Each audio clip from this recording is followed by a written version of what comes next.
Akkam jirtan hordoftoota keenya kun chaanaalii keenya barnoota fayyaa fi akkasumas dhimmoota fayyaa wajjin qabatan irratti dhimmoota garaagaraa kaasuudhaan kan isin dhiyeessinudha.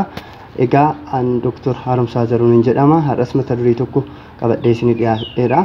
Egaa chaanaalii kanaaf namoonni haaraa taatan subscribe, like, share gochuudhaan maatii akka taatan isin affeerra. Kanaan alattis namoonni bifa YouTube channel YouTube kanaan alattis page keenya Dr. Caalaa Didhaa jedhu jalattis nu hordofuu dandeessu.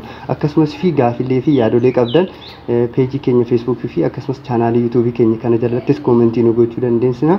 Gaafii akkasumas wantoota viidiyoo irratti ni qopheessu akkasumas gaafilee keessan bifa barreeffamaatiin isin dhiyeessuu dandeenyu irrattis yoo yaada nu dhiyeessitan haala salphaa ta'een isin dhiyeessuu dandeenya. Gama mata duree keenya irraatti kan deemnu ta'e mata dureen keenya irraa maloota fedhii nyaataa ittiin dabalan jedha. Egaa sababoota garaagaraatiin namoonni fedhii nyaataa dhabuu danda'u. Jalqaba irratti namoonni maaliif sababa maaliitiif fedhii nyaataa dhabuu akka danda'an haa ilaallu. Egaa namoonni sababa garaagaraatiif fedhii nyaataa dhabuu danda'u. Isaanis bakka gurguddoo lamatti qoonnee ilaaluu ni dandeenya. Tokkoffaa sababoota fayyaa biroo wajjin qabatee namoonni fedhii nyaataa dhabuu danda'u. Sunis namoonni dhibeen garaagaraa dhibeen yeroodhaaf nurratti turan ta'e yookiin dhibeen yeroo dheeraadhaaf nurratti turan kan dhukkubsatan namoonni yoo kan ta'an ta'e fedhii dhabuu danda'u. Kunis sababoota keemikaalonni garaagaraa yeroo dhibeeleen kunniin jiran gallakkifamanii namoonni fedhii nyaataa dhabuu danda'u. Kun dhibeeleen kunis dhibee infekshinoota garaagaraatiin dhufuu danda'u ta'a. Akkasumas immoo dhibeelee turuu chronic medical illness kan jedhaman ta'uu danda'u jechuudha. Inni lammaffaan sababa osoo namni tokko fayyaa ta'e rakkoo fayyaa biroo osoo qabaatiin fedhii dhabuu danda'a. Kunis maalidha? Namoonni kunniin rakkoo fayyaa biroo osoo qabaatiin fedhiin nyaataa isaanii kan hin jirre ta'uu danda'a jechuudha. Egaa sababa jalqabaa irratti rakkoota dhibee birootiif dhufan kan jenne san yookiin rakkoolee fayyaa biroo wajjin qabatee fedhii nyaataa jiru yeroo sababoonni fayyaa sunniin kan fooyya'an yookiin kan sirraan ta'e yookiin immoo rakkoon fayyaa sun kan yaalaman ta'e fedhii nyaataa jiraachuu danda'a. Egaa har'a kan laallu namoonni sababa garaagaraatiif yeroo jalqabaatiif ta'e haala garaagaraatiin fedhii nyaataa dhaban akkamitti fedhii nyaataa isaanii akka dabaluu danda'anidha. Asirratti wanti isin gochuu qabdan namoonni fedhii nyaataa dhabuun miidhaa akkamii akka qabu yookiin maaf xiyyeeffannoo barbaachisaa akka ta'e namoonni fedhii nyaataa dhaban xiyyeeffannoo yookiin gaafii maaf nutti ta'u akka qabu laalla. Jalqaba irratti namoonni fedhii nyaataa hin qabne yookiin nyaata isaanii sirnaan hin sooranne rakkoolee garaagaraatiif saaxiluu danda'a. Tokkoffaan ulfaatinni isaanii garmalee hir'achuu danda'a. Kunis immoo itti fufuudhaan hanqina nyaataatiif nama saaxiluu danda'a. Egaa namoonni hanqina nyaataa qaban immoo rakkoolee fayyaa fi rakkoolee xiinsammuu garaagaraatiif saaxilamuu danda'u. Kunis immoo rakkoolee fayyaa biroo kan yeroo fi kan yeroo dheeraa nurra turuufis nu saaxiluu danda'a. Kanaaf dhimmi kun dhimma akka dhimma fayyaatitti yookiin rakkoo fayyaatitti ilaalamee kan yaadni kee xiyyeeffannaa fi akkasumas immoo dhimma goonee kan irratti ilaaluu qabnudha jechuudha. Maloota fedhii nyaataa ittiin dabalan maal fa'a? Akkamitti namoonni fedhii nyaataa hin qabne fedhii nyaataa isaanii ittiin dabaluu danda'an? Maloota fedhii nyaataa ittiin dabaluu danda'an egaa maloota garaagaraa mana keenya teenyee maloota kanneen gargaaramnee fedhii nyaataa keenya dabaluu dandeenya. Keessattuu namoonni rakkoolee fayyaa biroo hin qabne maloota kana gargaaramanii akka salphaatti ta'etti fedhii nyaataa isaanii dabaluu danda'u. Rakkoolee fayyaa fedhii nyaataa dhabuun dhufan sanis ofirraa ittisuu danda'u.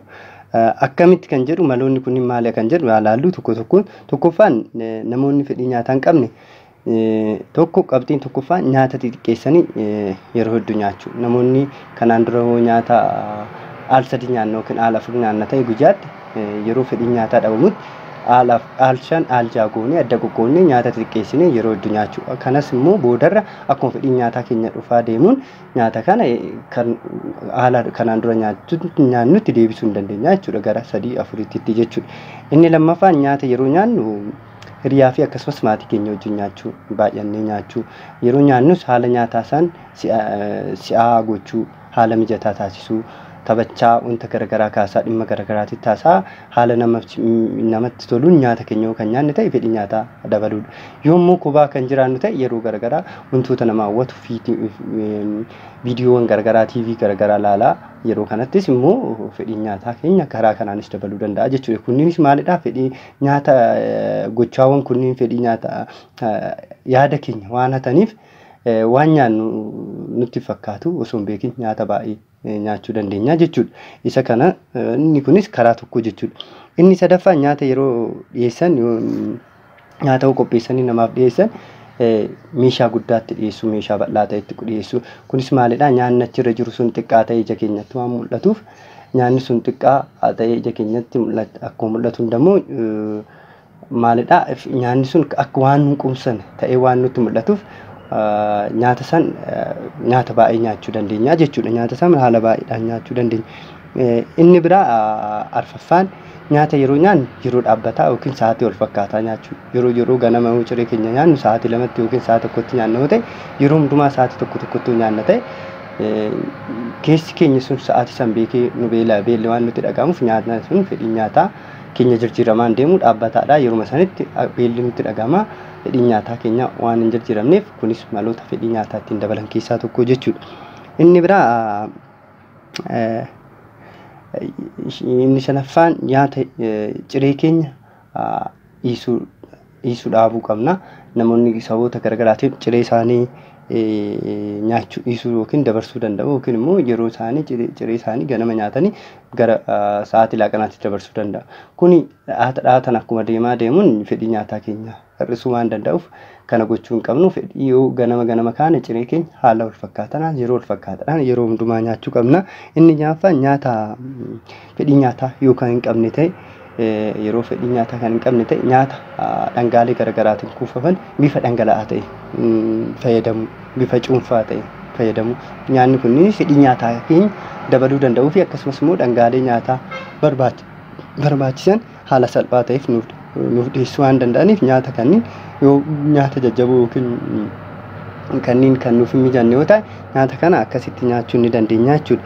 Inni torbaffaan nyaata jidduu gidduutti nyaata xiqqaa ta'an snack nyaata jedhaman nyaata keessattuu kuduraa fi muduraadhaan guutaman yeroodhaan nyaata guyyaatti yeroo 3 kan nyaannu ta'e keessatti immoo darbee jidduutti nyaata biraa kan nyaannu ta'e akka fedhii nyaataa keenya dabalu gochuu danda'a.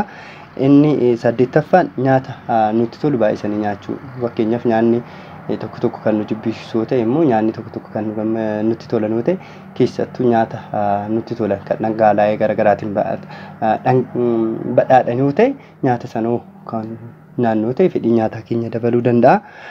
Inni 9ffaan sochii qaamaa gochuu. Sochii qaamaa gochuu fayyaa qaama keenya irraa alas fedhii nyaataa keenya akka dabalu gochuu danda'a. Kunis meetaaboliizimiin qaama keenya waan dabaluuf hammi enerjii qaama keenya barbaachisu waan dabaluuf fedhii nyaataa keenya akka dabalu godha.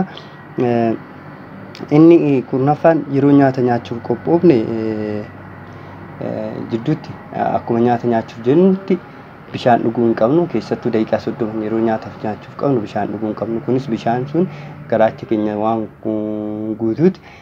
guutuuf nyaanni nyaannu sun akka iddoo miirri nyaatuma xiqqoo akkuma nyaanneen akka miirri quufinsaa waan nutti dhaga'amuuf nyaata san baay'isnee nyaachuu hin dandeenyu. Haa ta'uti malee nyaatan dura sa'aatii 1 sa'aatii 2 dura keessattuu sa'aatii 2 dura hoo bishaan gaafa dhugnu ta'e fedhiin nyaataa akka jiraachuu gochuu danda'a. Haa ta'uti malee yeroo nyaata nyaachuuf jirru kan bishaan dhugnu yookiin dhangala'aa biraatis kan dhugnu ta'e fedhiin nyaataa keenya akka hin jiraanne gochuu danda'a. Dhumarratti maloota fedhii nyaataatti dabalan keessaa viitaaminootaa fi albuudota garaagaraa nyaata badhaadhaan soorachuu keessattuu akka zinkii kunniin nyaanni kunniin fedhii nyaataa keenya waan dabalaniif kanneen akka kuduraa fi muduraa kunniin fedhii nyaataa waan dabalaniif yeroo nyaata kanneen sirnaan soorachuu qabna. Inni bira dhumarratti wanti isin beekuu qabdan kanneen mana keessanitti yookaan yaaltanii kan isinitti kan fedhii nyaataa keessaa hin daballe yookaan ta'u ta'e ogeessa yaalaa bira deemtanii ogeessa yaalaa keessanii mariisisuu qabdu. Yoo ogeessi yaalaas immoo haala rakkoo keessanii adda baasuudhaan qorichoota sassalphaa fedhii nyaataa namaa kennan isin kennuu danda'a. Akkasumas immoo rakkoolee fayyaa biroos kan jiraatu ta'e adda baasee yaala barbaachisaa ta'e isin gochuu danda'a. Keessattuu immoo namoonni yeroo baay'ee ijoolleewwan yookiin daa'imman mana keessaa qabda yeroo baay'ee fedhii nyaataa qabdu daa'imni koo baay'ee soorattu jettanii yaaddaniif yeroo dhiyootti viidiyoo kan isin qopheessuu ni danda'a. Fedhii dhabuu daa'immanii irratti isatti akka nu eddan isin jenna. Gaaffii fi yaada qabdan chaanaalii kana jalatti nu barreessuu dandeessu. Akkasumas immoo feesbuukii keenya peejii Dr. Caalaa Didaa jedhu jalattis koomentii nu gochuu dandeenyuuf achi jalattis nu argachuu dandeessu. Waan hordoftaniif galatoomaa. Nagaataa fayyaa nuuf tura.